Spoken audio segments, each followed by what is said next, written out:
Hi, if you're a lover of all things spooky and eerie, then Untold True Crime Horror is the perfect storytelling podcast for a spine-tingling experience.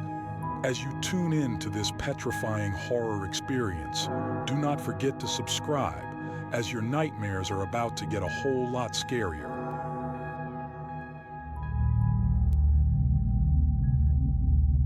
I still remember that night. I killed him. It was dark, the moon hanging over the mountains in an indigo sky. The tombstones lined up, one after another. He was weeping for his lover. She had passed away the day before, a gunshot to the head. No one knew who did it. No one except me. I was the murderer. She'd been home alone, baking her dear husband apple pie, and I'd arrived and shot her in the head. It wasn't like I had no reason to. There were many occasions that led up to this event. First, she would make fun of my glasses in front of everyone. Then, she would make fun of my virginity. Once, she even had the audacity to make fun of my deceased grandmother, because somehow she thought that my pain and loss were hilarious. Finally, I'd followed through with my plan. I knew Arthur wouldn't be home yet. He always worked late on Fridays, tying up loose ends. I had a key because she trusted me. I brought a gun, I walked in, I shot her in the head, and she fell to the ground. I took the apple pie out of the oven so poor Arthur wouldn't have to deal with it, and that was that.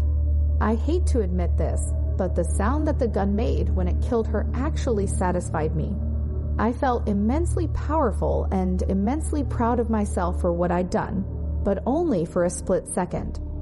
After that, I realized that I was very wrong to kill this woman. I was in the graveyard at midnight with Arthur because I'd talked myself into killing him too. I told myself that, somehow, he would be happier if he was with her. That's how my sick mind used to work. I was killing him because it was in his best interest. He'd be too lonely here on earth without his wife. I'd say that they were both going to heaven, but I'm afraid they'd actually both be going to hell because I was convinced she was evil. I still remember my fingers pulling the trigger, the shadow of a man falling to the ground, the silence that followed. I remember throwing the weapon on the ground, putting my head in my hands, and letting the tears stream down my face, wondering what the hell I'd done. By the luck of the draw, I suppose, if one can call it luck, I've never been behind bars. They weren't well known in the neighborhood. No one knew who did it. I'd worn gloves and hidden the gun so they couldn't trace my DNA to them. I thought getting caught would be the worst punishment on earth. Trust me, it's not. I almost wish I was behind bars. I wish someone knew my secret. I wish someone knew what I had done to these people. That I, Thomas Masterson, am a murderer through and through. Their ghosts still haunt me to this day. I see the blood as they fall to the floor every night in my nightmares. At first, I was afraid of getting caught. I would have nightmares about a police officer showing up and cuffing me, sending me straight to prison. Now, I am scared of going to hell. I am alone in this cabin in the woods. No one knows who I am. I have a bottle of whiskey to keep me company every night. No friends, no family. I don't deserve them. No one should know who I am. No one deserves to. I still have the gun I used to commit murder right by the rocking chair. I use it for deer now if I'm really angry. I have a good aim, but more often than not, the blood is too much for me to bear these days.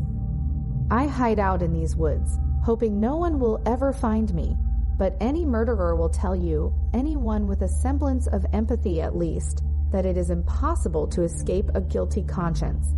It's impossible to escape the dreams that refuse to stop haunting you, to see the life leaving someone's eyes, even if that someone was your worst enemy. It is impossible to escape the shame of taking another person's life. It is impossible not to hear the voices of what you have convinced yourself are these people's ghosts, taunting you constantly about how evil you are. When I go back to the graveyard, it's worse.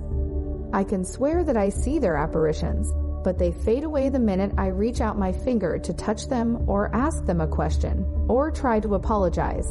They haven't forgiven me. They never will. How could they forgive me for cutting their lives short?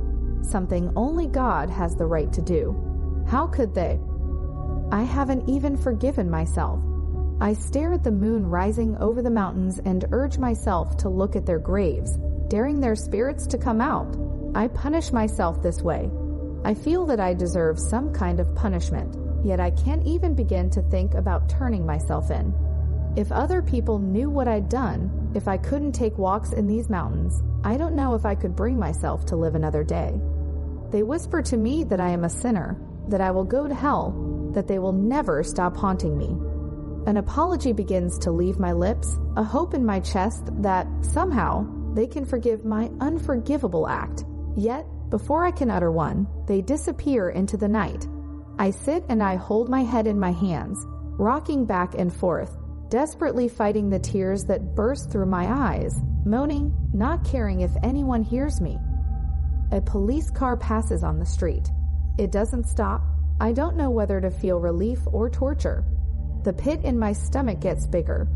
I try to escape these demons by going back to my cabin, but they will continue to haunt me for the rest of eternity. I'm sure of it. That's what I deserve.